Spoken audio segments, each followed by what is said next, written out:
All right, welcome to this episode. It's a bit of an update for the continuation of last one, which was all about the Shitbox rally. And as you can see, we've got a vehicle about a week after that announcement on YouTube. And this really ended up just being through a Facebook Marketplace ad that I saw just by chance a week later. So for all two people that donated, thank you very much. And obviously it's going to be a continuation of raising funds up until the day we leave. So yeah, getting this vehicle onto the road is going to be a little bit of work in itself. It's not just about getting it registered and roadworthy, but we really need to make it bomb-proof so it can travel on harsh terrain over 5,000 kilometres in the outback Australia. So what I've got in my mind and proposed as a design, as you'll see upcoming now, is with the stickers and the decals and all that kind of stuff to make it look like it's on a rally. We're going to have side skirts running down each side of the car to stop dust and rocks spitting up and causing potential injuries and damage to the vehicle. We're going to have a bespoke or custom roll bar, which will be based off the initial, just a standard VS roll bar. We're going to have two jerry cans either side, and we're going to have at least one spare tyre on the middle of that roll bar to free up space in the back of the ute for things like food and clothes. We're not going to pack too much anyway. We're going to keep it quite light to keep the weight down. But that will allow us quick access to jerry cans for fuel, and if we need to get a tyre, we don't have to then rummage through everything in the back. We're going to get a tarp to stop the dust and debris getting inside the ute and protect everything else. And we'll probably get some mud flaps to keep the dust down from the rear of the vehicle as well. And also just for a bit of looks. We'll get a bull bar, and the bull bar is probably going to be an aluminium one, and we'll run an LED strip or something on that to give it a bit more light at night. And if we can, we'll get some all-terrain tyres, 15-inch rims. So I'm not too sure what's available as far as all-terrain tyres for that kind of wheel, but we'll figure all that out anyway. And then the sponsors will go all over the vehicle. We actually picked up Rare Spares as a sponsor during the week, which is pretty cool, and a couple of other small businesses, but we're still looking for more corporate sponsors. So if you're keen, please drop me a line and we can get that sorted. So anyway, that's just a quick update. Now, I'm not just doing this rally by myself. I'm doing it with my beautiful girlfriend, Amanda Teeny. Come on down. I hate you so much. So Maddie, I originally decided to do this. Thank you. Yeah, that's right. I originally decided to do this years ago with a mate, Simon, and two other people before I actually met Maddie. And so she didn't even know about it. But then they, didn't think we'd get in. But when I did get in, they'd actually changed the rules from 4 people to 2 people. So I decided that I'd ask Maddie, and she said yes to the rally. And so she's coming along. So what do you think of that? I'm very excited. I can't believe that I didn't know about it, but I'm very, very happy to be a part of it, especially in the health field that I work in. I think it's amazing to see, fundraising go so far, and for a cause that I work with pretty much every day. So I see the side effects of how horrible this disease is. So I'm very honoured. So thank you for asking me to do it with you. I will be some fun entertainment, and I'm an epic DJ. Yep. So it'll be great. And a lot of you guys are out there that, all 3 of you that watch this YouTube channel. Don't say that. You've got 7.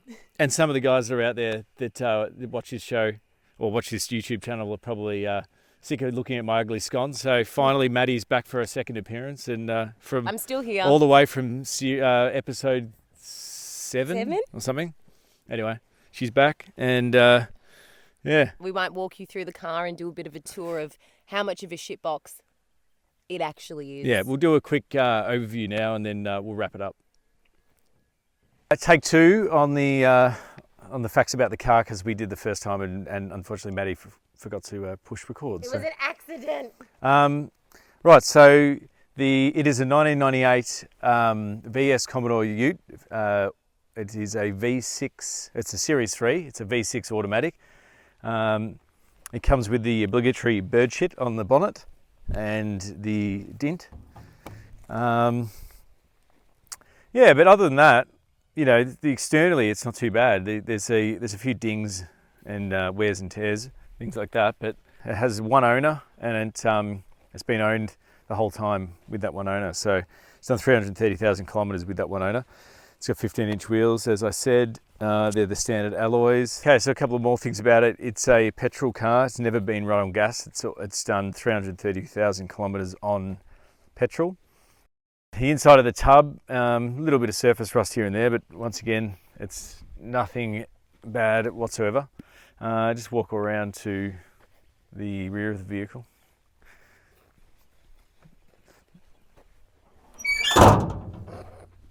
Dinted tailgate. That's pretty standard for a ute. It does have a indicator, left indicator that needs repaired. Bumperette is all right on the left, which is fine. It is missing a bumperette on the right hand side, so if anyone has a spare one, let me know, because I'd like to get one. And it just we need an indicator on the side of the vehicle on the left hand side as well. So that's pretty much it. I think the main thing's really going to be the mechanicals. We're told by the mechanics that rocket cover gasket needs to be fixed. I think that was what he was saying. It's got an oil leak for there. Reasonably clean other than that. It does have a knock in the front end. When we're driving, you can hear it. And I reckon that it's an indication that it needs tie rod ends, or new tie rods and new bushes in the front end. It's really clunky, and something like that on a outback road will last 2 seconds. So things like, you know, spare radiator pipes, we'll flush the radiator, we'll get spare pipes, we'll probably get a spare fuel pump, we might replace it. But once we bring it into the mechanic and they can run their eyes over it, we'll have an idea of what exactly we are up for. But as a whole, there's no big ticks in the engine.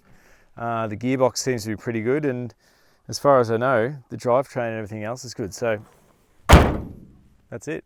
So interior is stock standard. It was a one owner car. I think he's had it the whole time and driven it really pretty much into the ground. But yeah, everything's still there. The aircon works, believe it or not. The tape player doesn't. The